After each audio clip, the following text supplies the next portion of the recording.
d'une nation. Bon, mais il arrive aussi que dans la vie d'une nation, il y ait des événements imprévisibles que vous ne savez pas prévenir dans la Constitution. Et ces événements arrivent, par exemple, lorsque il y a de nouveaux maîtres qui veulent signer l'acte de la fondation d'un nouveau régime.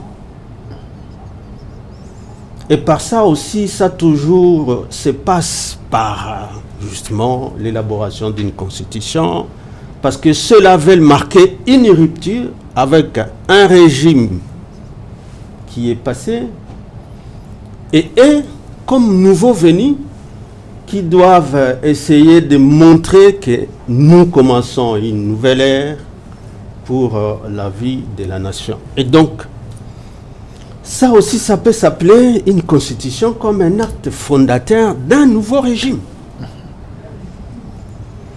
Alors vous me demandez aujourd'hui le débat des changements de constitution qu'a commencé le président Félix au mois de mai, je crois, en Belgique. Parce que c'est lui qui a lancé l'idée. Jusqu'à traiter cette constitution d'obsolète, alors que c'est lui le président de la République. Alors qu'en janvier, il venait de prêter serment sur base de cette constitution. Alors que j'entends les gens dire nous sommes souverains, l'article 5 reconnaît la souveraineté au peuple, et donc comme il a voté au référendum, on peut encore revenir au référendum, voter une autre constitution. Non. Alors on ne comprend pas ce que c'est qu'une constitution. C'est souverainement que ce même peuple a limité son propre pouvoir de souverain en s'interdisant à l'article 218 de ne réviser cette constitution et les institutions. Il y a la présidence, il y a le gouvernement, il y a le parlement, il y a une portion de la population, 100 000, une pétition de 100 000, qui sont des initiatives qui peuvent être soumises au parlement. Bonsoir, désolé. Des institutions, des initiatives donc du gouvernement, ça peut être du gouvernement, du président, qui peuvent être soumises au Parlement, comme, en tout cas c'est bien décrit au niveau de l'article 218. Donc, alors que vous êtes le président de la République qui avait prêté serment sur fond de cette constitution,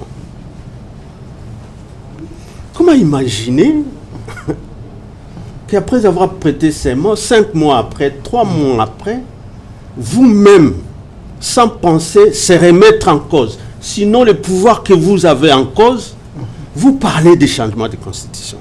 On peut accepter que vous parliez de révision, oui. Mais des changements, ça signifie, il y a donc une rupture. Ça signifie, vous vous remettez vous-même en cause en tant qu'institution. Ça signifie, toutes ces autres institutions, si l'idée sera de toucher à l'article verrouillé, qui a verrouillé plus ou moins 8 matières, l'article 220, ça signifie, ils se remettent en cause. Et même, ça signifie, ils font la rébellion contre les institutions. Et contre cette même constitution. Alors, comment imaginer quelle sera leur place? Notre constitution, on dit toujours qu'elle est bonne. Il y a des professeurs, des constitutionnalistes qui l'ont dit hier. Je ne sais pas si aujourd'hui, parce qu'ils sont à l'Union sacrée. Vous parlez de professeur Mbaté qui avait dit c'était l'une des meilleures constitutions. Il n'y a pas que lui. Parce qu'en réalité, comme je viens de vous donner, déjà, sa valeur symbolique, en tant qu'acte fondateur d'une nation, s'il y avait rupture brutale, par exemple, à l'avènement des musées, par exemple, lorsque... Là, on peut accepter l'approche de la rédaction d'une nouvelle constitution. Mais il n'y a pas que ça comme valeur, il y a aussi la valeur philosophique d'une constitution. Merci. Je voudrais simplement terminer 5 secondes. parce que la valeur philosophique d'une constitution se résumait aussi dans ce qu'on appelle un état de droit. Ça signifie aussi que donc dans la Constitution, vous acceptez que nous ne parlerons plus des pouvoirs illimités. Et maintenant la Constitution là, qui a déjà aussi cette valeur philosophique en limitant le nombre de mandats et la durée des mandats, on veut la revoir parce qu'elle va faire quoi? Sur le plan de ces systèmes juridiques aussi qu'il a construit pour l'organisation du pouvoir, ainsi de suite.